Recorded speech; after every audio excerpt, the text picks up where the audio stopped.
You're 34 years old, standing in a Wells Fargo parking lot in Tulsa, Oklahoma, holding a printed statement you asked for at the counter because you didn't trust the number on your phone. $1,040,000. 11 years ago, you had $412 to your name and a car that needed a new alternator you couldn't afford. This isn't a story about luck. It's about a decision you made on a Tuesday night that nobody in your life would have called impressive, and 11 years of refusing to explain yourself to people who thought you were wasting your 20s.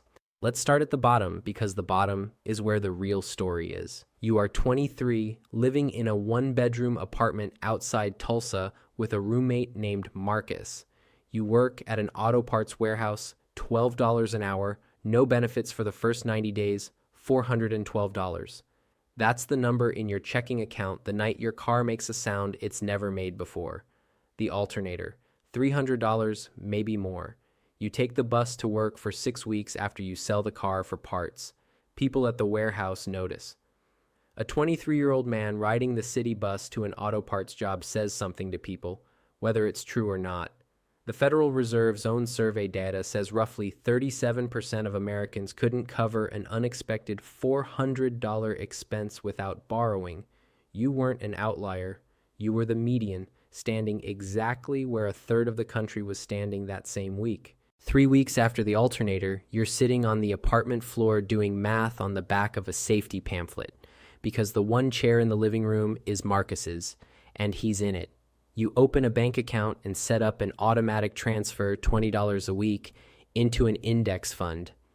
A guy in a forum said was the boring one that actually works.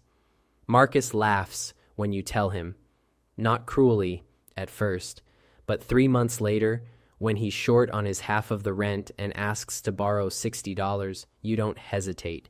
You wire it before he finishes asking. He pays it back. It's fine. It's small. It stops being small the following spring. Marcus loses his warehouse shift over a dispute with a supervisor, and he's short again, this time for $400, the exact number you never forgot from your own alternator night. You have it. You give it to him anyway, even though giving it to him means your own contribution gets skipped that month for the first time. He doesn't pay this one back. Not because he's a bad person, because $400 quietly becomes the thing neither of you brings up, sitting in the room with you every time rent is due, until one night he says, half joking, half not, that you've gotten weird about money since you started your little savings thing, that you used to be more fun.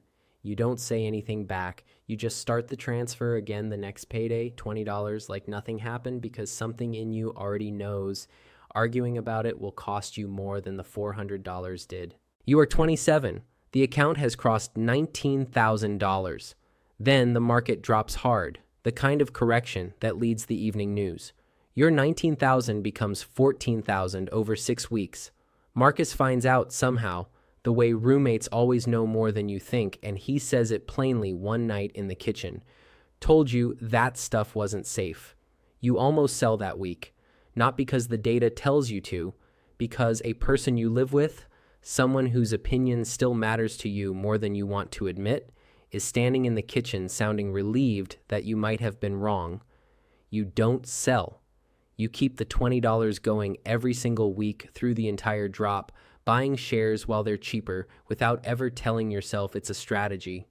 It's just Tuesday, and Tuesday doesn't care what Marcus thinks happened in the kitchen. Marcus moves out that year, not in a dramatic way, just a lease ending and neither of you renewing it together. He leases a truck around the same time, $440 a month for 68 months.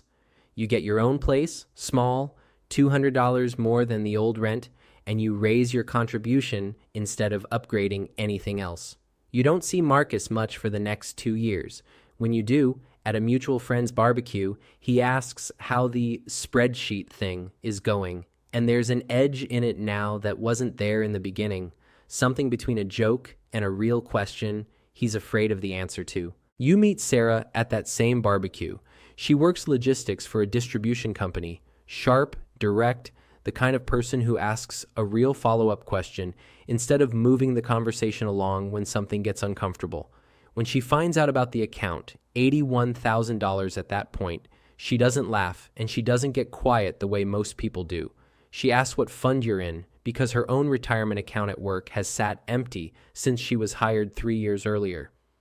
Roughly a third of eligible employees leave employer retirement matches unclaimed every year, according to Vanguard's own participant data, and Sarah had been one of them without ever deciding to be. You start seeing her. She's the first person in 11 years who treats the $20 habit as something worth understanding instead of something worth mocking or resenting. A sharp downturn hits when you're 33. The account, sitting around $310,000, drops to $230,000 over a few brutal months. $80,000 gone on paper in a season. Marcus calls that year, first time in months, not for advice, for money. He's 2 payments behind on the truck, the second one now, and he needs $1,100 or it gets repossessed. You have it. You could send it in 10 seconds and never feel it. You say no. It's the first time in 10 years you've said no to him, and it doesn't come out clean. He goes quiet on the phone, then says, "You've got a million reasons sitting in that account, and you're going to let him lose his truck over $1,100. You try to explain that the truck was never the plan, that $1,100 won't fix what $440 a month for 68 months was always going to do eventually. He hangs up before you finish. You don't hear from him for 8 months. The truck gets repossessed 3 weeks later. You know because a mutual friend mentions it, not because Marcus tells you himself. You keep the transfer going that whole year, even the month you're lying awake replaying the phone call, even the week the market takes the account down another 6% on top of everything else. Not because you don't care what happened with Marcus, because stopping wouldn't have saved the truck, and you'd already learned 11 years earlier exactly what happens to $19,000 that gets protected through fear instead of held through it. By 34, the account has recovered past $700,000, built from less than $19,000 of your own contributions across the entire 11 years. Your company offers a voluntary buyout that spring, 18 months of salary. Most of the room is terrified by the offer. You're the only person quietly doing math that has nothing to do with fear, because 11 years of 20, then 25, then $40 a week has built you something almost nobody in that meeting knows exists, the ability to say no to fear without it costing you anything real. You take the buyout. Marcus calls again that same month, first time since the truck. He doesn't ask for money. He asks quietly how you knew to keep going after the crash, after everything. You tell him the truth. You didn't know.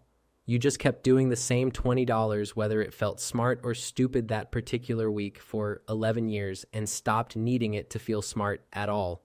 He tells you he finally opened an account of his own, $40 a month, nothing impressive, working a new job at a different warehouse. You don't make it a bigger moment than it is.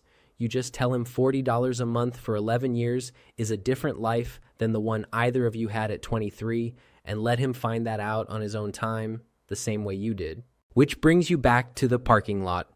The printed statement, $1,040,000. The Federal Reserve's household data says something worth sitting with. Families that contribute consistently to retirement accounts, even in small amounts, end up with a median balance roughly 10 times higher by retirement age than families who contribute inconsistently, not twice, 10 times. The gap was never about the size of the paycheck. It was about whether the $20 left on schedule or waited for a better week that statistically never quite arrived. You fold the statement into your jacket pocket and drive home in the same car you've had for 6 years because it still runs fine and there was never a real reason to replace it. Somewhere in Tulsa right now, someone is standing in an apartment with $412 to their name, and someone they love is about to ask them for money they can't really spare.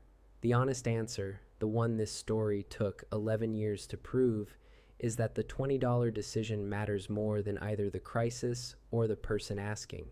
It never feels that way in the moment. It's true anyway.